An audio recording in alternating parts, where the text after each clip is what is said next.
Jenny Randles, in her book Time Travel, reports a series of sightings of very similar craft and occupants, which seem to indicate that they may be time travellers rather than extraterrestrial.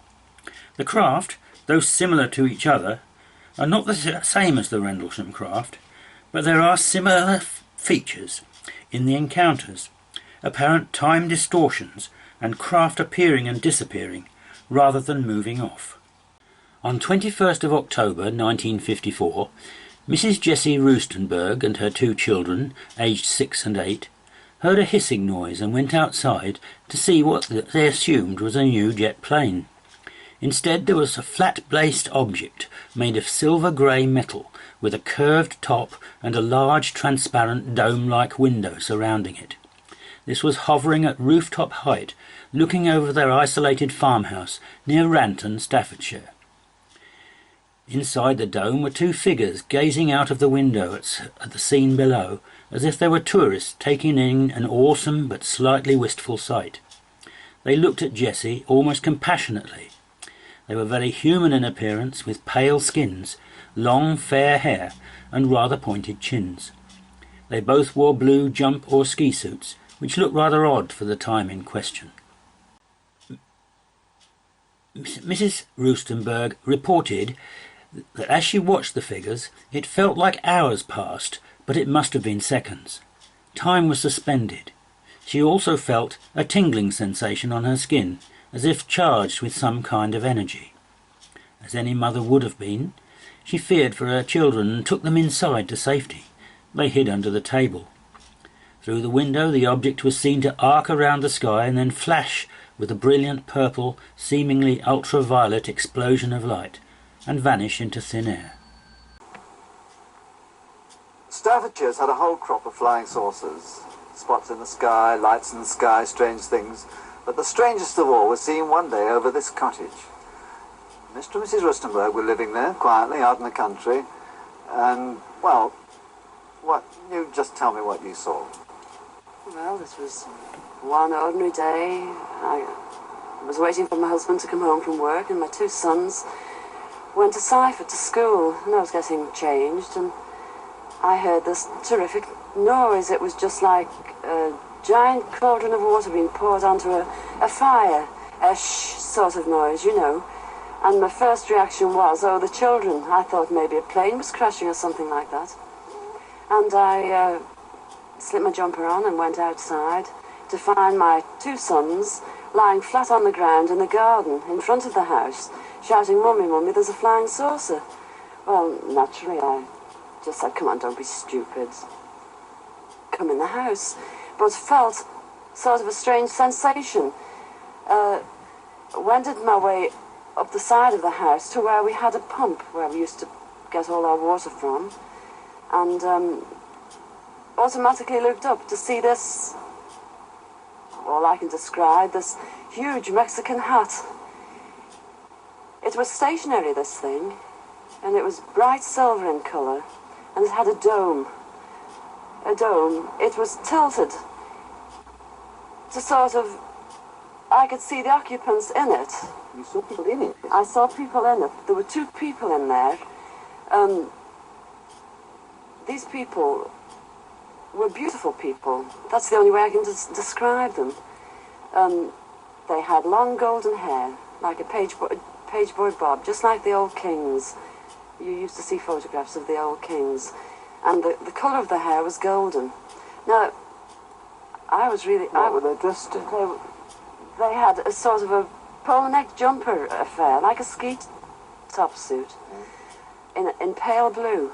Now, these people weren't sat behind, one behind the other. They were sat together, but this, whatever it was tilted so that I could see them and they could see me. Were you looking at them through windows, through portholes, or what? No, not portholes. It was just sort of like a cockpit, I suppose, that had this perspex or glass or whatever it was. They could see me anyway, and I could see them.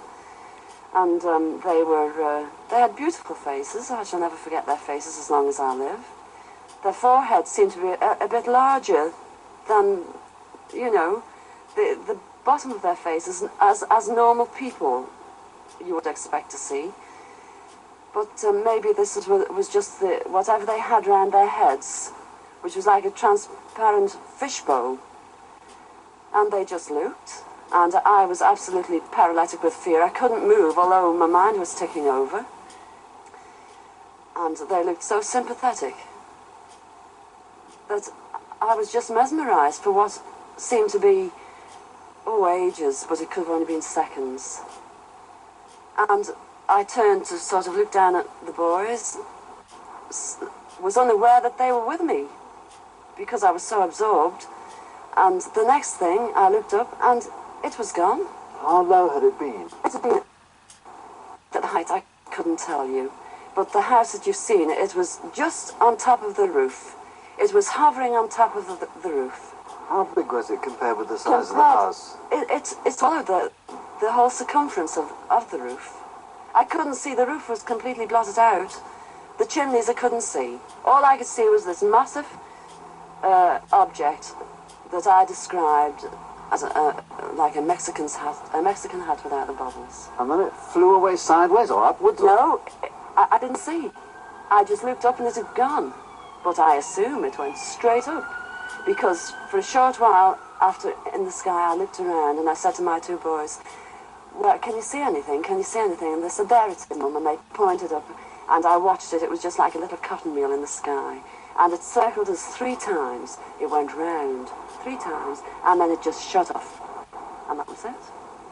When I started to analyse myself afterwards, I feared that I might have had an hallucination, but then I knew I hadn't had, because my sons were so sure about what they'd seen and what I'd seen. And it went through my mind that it was a secret weapon from Russia, and then I thought, well, it can't be that, because if they had something like that, they wouldn't need to fear anybody or anything. Were you scared by it? Did you run indoors? Oh, I was petrified. I couldn't move. I couldn't move a muscle. I was paralysed with fear. But now I wouldn't be.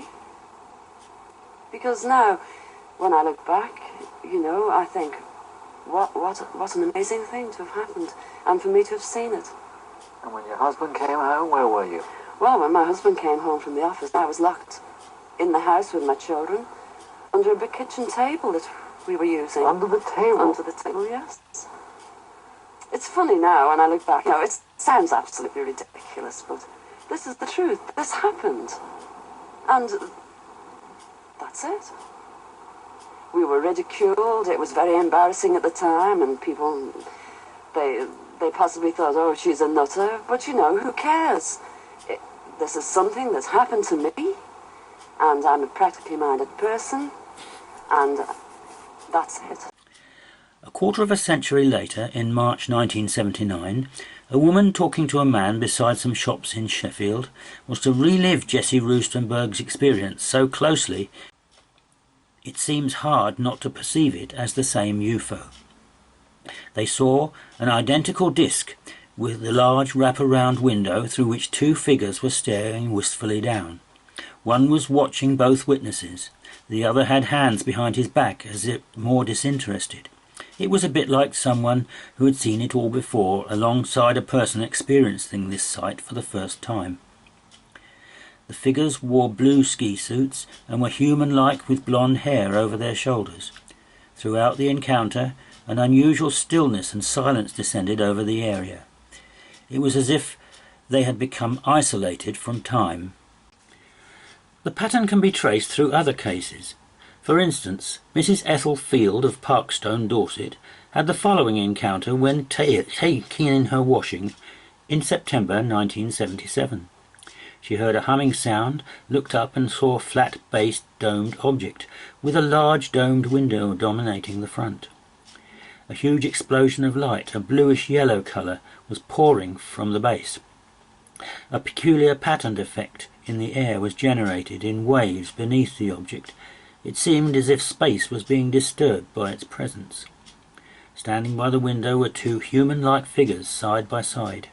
They seemed quite ordinary, but had silver-grey one-piece suits on. Their faces looked rather thin. One of the men had his hands out of sight behind the base of the window, as if operating instruments, and seemed detached from what was happening. The other man seemed to gesture downwards, pointing at Mrs. Field. She panicked at this and fled. Interestingly, she had held one hand up, palm upwards, shielding her eyes from the bright glare. This felt warm and tingling. For some weeks afterwards she had an irritating red skin rash which covered just the exposed part of the hand, and one feels safe to assume may well have resulted from exposure to some mild form of electromagnetic wave energy emitted from the hovering device.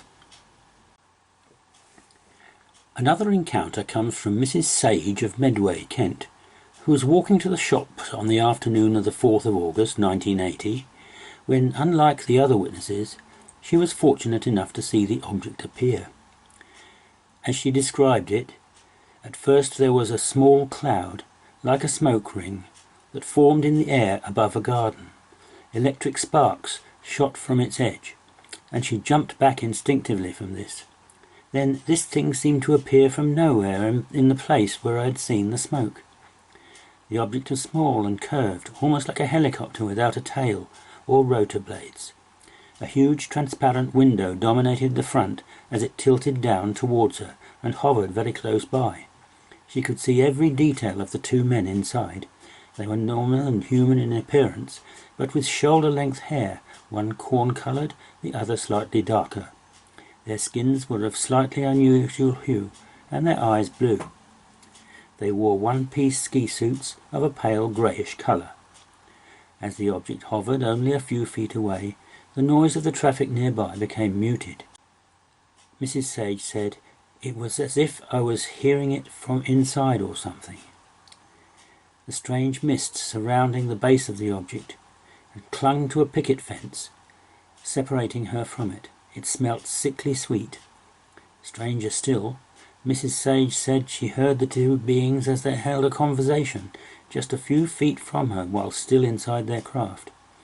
They were looking at her whilst doing so, both concerned and yet uninvolved. One remarked, "You said it would be all right," then added, relieved, "It's all right, she thinks we're army." The other, rather sterner-looking man complained, "All that work wasted." But his colleague responded philosophically, "Not necessarily." Mrs. Sage did not see the object disappear. The craft that landed at Rendlesham in December 1980 looked very different, yet its effects were very similar. There was an apparent slowing of time, and it disappeared in the blink of an eye after taking off. This seems to suggest similar technology was involved, but that there are more than one time-travelling group in our skies, just as there seem to be a number of extraterrestrial races. See the Rendlesham Time Travellers and the Earth Grid on this channel.